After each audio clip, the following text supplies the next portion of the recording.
ಪರಿಷತ್ನ ಚುನಾವಣೆಯಲ್ಲಿ ಕಾಂಗ್ರೆಸ್ ಅಬ್ಬರಿಸಿದೆ. 5ಕ್ಕೆ 5 ಸ್ಥಾನವನ್ನ ಕಾಂಗ್ರೆಸ್ ಗೆದ್ದಿದೆ. ಹಾಗಾಗಿ ಸಹಜವಾಗಿ ಸಂತಸದ ಅಲೆಯಲ್ಲಿ ನಾಯಕರು ತೇಲ್ತಾ ಇದ್ದಾರೆ. ಈ ಮುಖೇನ ದೋಸ್ತಿ ನಾಯಕರಿಗೆ ಬಿಗ್ ಶಾಕ್ ಅನ್ನ ಕಾಂಗ್ರೆಸ್ನ ತಂತ್ರಗಾರಿಕೆ ಕೊಟ್ಟಿದೆ. ಕಾಂಗ್ರೆಸ್ನ 5 ಅಭ್ಯರ್ಥಿ ಹೆಚ್ಚುವರಿ ಮತ ಪಡೆದು ಗೆಲುವನ್ನು ಸಾಧಿಸಿದರೆ, ಎಸ್ಪೆಷಲಿ 5ನೇ ಅಭ್ಯರ್ಥಿ ಡಿಕೆ ಶಿವಕುಮಾರ್ ಅವರ ಆಪ್ತ ಅಚ್ಚರಿಯ ರೀತಿಯಲ್ಲಿ ಈ ಮತಗಳನ್ನು ತಗೊಂಡಿದ್ದಾರೆ. ಬಿಜೆಪಿ ಜೆಡಿಎಸ್ನ 11 ಶಾಸಕರಿಂದ ಅಡ್ಡ ಮತದಾನ ಆಗಿದೆ. ದೋಸ್ತಿಯಲ್ಲಿ ಕ್ರಾಸ್ ವೋಟಿಂಗ್ ಅನ್ನ ಹಂಗಾದ್ರೆ ಮಾಡಿದ್ಯಾರು? ಜೆಡಿಎಸ್ ಅಭ್ಯರ್ಥಿ ಗೋವಿಂದರಾಜುಗೆ ಸೋಲಾಗಿದೆ, ಅದು ಕೂಡ ಹೀನಾಯ ಸೋಲಾಗಿದೆ. ಪರಿಷತ್ ಚುನಾವಣೆಯಿಂದ ಮೈತ್ರಿಯಲ್ಲಿ ಬಿರುಕು ಮೂಡುತ್ತಾ ಕ್ರಾಸ್ ವೋಟಿಂಗ್ ನಿಂದ ಬಿಜೆಪಿಯಲ್ಲಿ ಈಗ ಟೆನ್ಷನ್ ಶುರುವಾಗಿದೆ. ಹಾಗಾದ್ರೆ ಕ್ರಾಸ್ ವೋಟಿಂಗ್ ಮಾಡಿದ್ಯಾರು ಅನ್ನೋದೇ ಈಗಿರುವಂತಹ ಕುತೂಹಲ. ಯಾಕಂದ್ರೆ ಇಲ್ಲಿ ಗೌಪ್ಯ ಮತದಾನವನ್ನ ಮಾಡಲಾಗಿತ್ತು. ಯಾವುದೇ ಚುನಾವಣಾ ಏಜೆಂಟ್ ಇರಲಿಲ್ಲ. ಯಾರಿಗೆ ವೋಟ್ ಹಾಕಿದ್ದೀವಿ ಅಂತ ಅವ್ರಿಗೆ ತೋರಿಸ್ಬೇಕಾಗಿರ್ಲಿಲ್ಲ. ಗೌಪ್ಯ ಮತದಾನ ಮಾಡಿದವರು, ಕೆಲವರಂತೂ ಅಡ್ಡ ಮತದಾನ ಮಾಡಿದವರು ಆತ್ಮಸಾಕ್ಷಿಯ ಮಾತುಗಳನ್ನಾಡಿದ್ರು. ಹಿಂಗಾಗಿ ಯಾರ ಅಡ್ಡ ಮತದಾನ ಕ್ರಾಸ್ ವೋಟಿಂಗ್ ಮಾಡಿದ್ದಾರೆ ಅನ್ನೋದು ಫೈಂಡ್ ಔಟ್ ಮಾಡೋದು ದೊಡ್ಡ ಚಾಲೆಂಜ್. ಆದ್ರೆ ಈಗ ಹೈಕಮಾಂಡ್ ಕೂಡ ಇದನ್ನ ಗಂಭೀರವಾಗಿ ಪರಿಗಣಿಸಿದೆ ಬಿಜೆಪಿಯಲ್ಲಿ.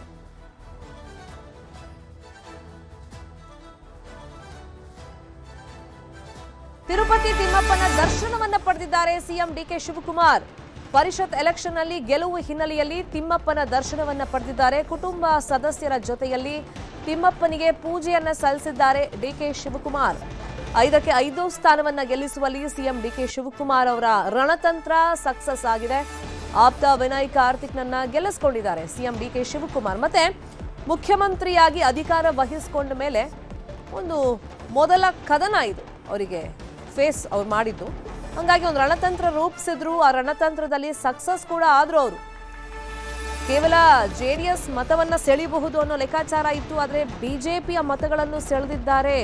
ಅಲ್ಲಿಗೆ ದೋಸ್ತಿ ನಾಯಕರಿಗೆ ದೊಡ್ಡ ಮಟ್ಟದಲ್ಲಿ ಶಾಕ್ ಅನ್ನ ಕೊಡೋ ಮುಖೇನ 5ಕ್ಕೆ 5 ಕಾಂಗ್ರೆಸ್ ಅಭ್ಯರ್ಥಿಗಳನ್ನ ಗೆಲ್ಲಿಸ್ಕೊಂಡಿದ್ದಾರೆ. ಅದರಲ್ಲೂ ತಮ್ಮ ಆಪ್ತನನ್ನ ವಿನಯ್ನನ್ನ ಗೆಲ್ಲಿಸ್ಕೊಂಡು ಬಂದಿದ್ದಾರೆ. ಹಾಗಾಗಿ ದೇವರ ದರ್ಶನವನ್ನ ಪಡೆದಿದ್ದಾರೆ.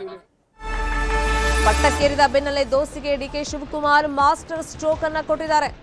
ಜೆಡಿಎಸ್ ಅಭ್ಯರ್ಥಿಯನ್ನ ಸೋಲಿಸಿ ಗೆದ್ದು ಬೀಗಿದ್ದಾರೆ ಡಿಕೆ ಶಿವಕುಮಾರ್. ನಂತರ ಪ್ರತಿಷ್ಠೆ ಆಗ್ಬಿಟ್ಟಿತ್ತು. ಒಂದ್ ಕಡೆ ಡಿಕೆ ಶಿವಕುಮಾರ್ಗೆ, ಮತ್ತೊಂದ್ ಕಡೆ ಎಚ್ ಡಿ ಕುಮಾರಸ್ವಾಮಿ ಅವರಿಗೆ. ಇಲ್ಲಿ ಜೆಡಿಎಸ್ ಮಾತ್ರ ಅಲ್ಲ, ಬಿಜೆಪಿಯ ಶಾಸಕರನ್ನು ಸೆಳೆಯುವಲ್ಲಿ ಡಿಕೆ ಶಿವಕುಮಾರ್ ಯಶಸ್ವಿಯಾಗಿದ್ದಾರೆ. ವಿನಯ್ ಕಾರ್ತಿಕ್ ಗೆಲ್ಲಿಸುವಲ್ಲಿ ಡಿಕೆ ಶಿವಕುಮಾರ್ ಚಾಣಕ್ಯ ನಡೆಯನ್ನ ಅನುಸರಿಸಿದ್ದಾರೆ. ಗೆಲುವಿನ ಮೂಲಕ ರಾಜಕೀಯ ವೈರಿ ಎಚ್ ಡಿ ಕುಮಾರಸ್ವಾಮಿ ಅವರಿಗೆ ಡಿಕೆ ಶಿವಕುಮಾರ್ ಟಕ್ಕರನ್ನ ಕೊಟ್ಟಿದ್ದಾರೆ. 11 ಶಾಸಕರಿಂದ ಕ್ರಾಸ್ ವೋಟಿಂಗ್ ಮಾಡಿಸುವಲ್ಲಿ ಸಕ್ಸಸ್ ಆಗಿದ್ದಾರೆ. ಈ ಮುಖೇನ ಬಿಜೆಪಿಗೂ ಕೂಡ ಮಾಸ್ಟರ್ ಸ್ಟ್ರೋಕ್ ಅನ್ನ ಸಿಎಂ ಡಿಕೆ ಶಿವಕುಮಾರ್ ಕೊಟ್ಟಿದ್ದಾರೆ. ಲಿಂಗರಾಜ್ ಪಾಟೀಲ್ಗೆ ಶಾಕ್ ಅನ್ನ ಕೊಟ್ಟಿದ್ದಾರೆ ಸಿಎಂ ಡಿಕೆ ಶಿವಕುಮಾರ್. 3 ಮತ ಅಡ್ಡ ಮತದಾನ ಮಾಡಿಸೋ ಮುಖೇನ ಬಿಜೆಪಿಯ ವರಿಷ್ಠರಿಗೆ, ಪ್ರಮುಖ ನಾಯಕರಿಗೆ ಶಾಕ್ ಅನ್ನ ಕೊಡಿಸಿದ್ದಾರೆ.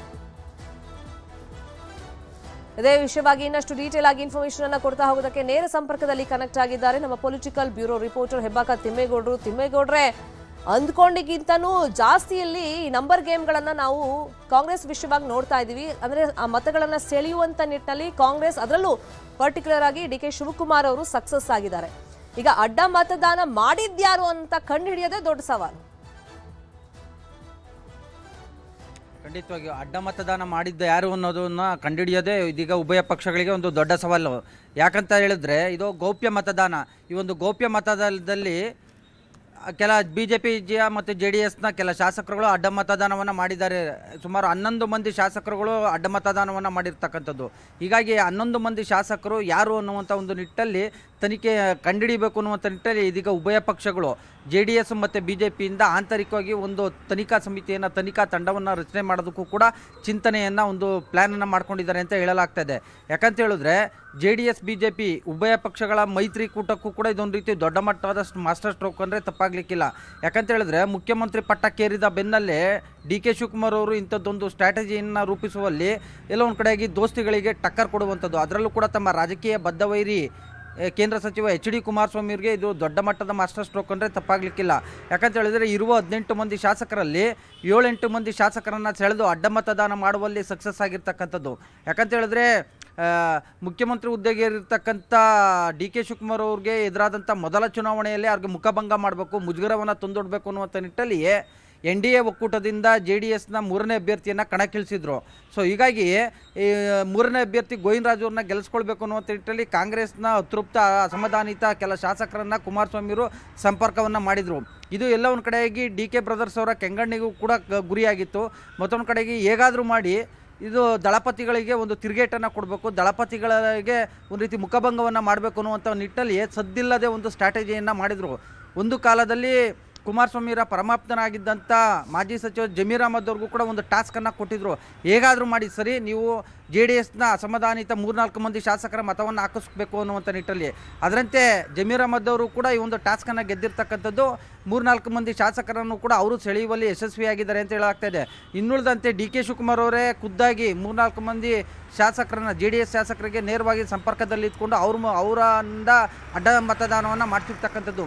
ಅಷ್ಟೇ ಅಲ್ಲ, BJPಯಲ್ಲಿರ್ತಕ್ಕಂಥ 3 ಶಾಸಕರಿಗೂ ಕೂಡ ಟಕ್ಕರ್ ಕೊಡ 3 ಮಂದಿ ಶಾಸಕರನ್ನು ಕೂಡ ಸೆಳೆದು ಅವರಿಂದನೂ ಕೂಡ ಅಡ್ಡ ಮತದಾನವನ್ನು ಕಾಂಗ್ರೆಸ್ ಅಭ್ಯರ್ಥಿಗೆ ಮತವನ್ನು ಹಾಕ್ಸೋದ್ರ ಮುಖಾಂತರ, ಎಸ್ಪೆಷಲಿ ಕಾಂಗ್ರೆಸ್ ಅಭ್ಯರ್ಥಿ ಅಂದರೆ ತನ್ನ ಪರಮಾತ್ಮ ವಿನಯ್ ಕಾರ್ತಿಕ್ ಅವ್ರಿಗೆ ಅಡ್ಡ ಮತದಾನವನ್ನು ಮಾಡಿಸೋದ್ರ ಮುಖಾಂತರ ಅಂದರೆ ಅವ್ರಿಗೆ ಬೆಂಬಲಿಸುವ ಮೂಲಕವಾಗಿ ಒಂದು ರೀತಿಯಾಗಿ ದೋಸ್ತಿ ನಾಯಕರಿಗೆ.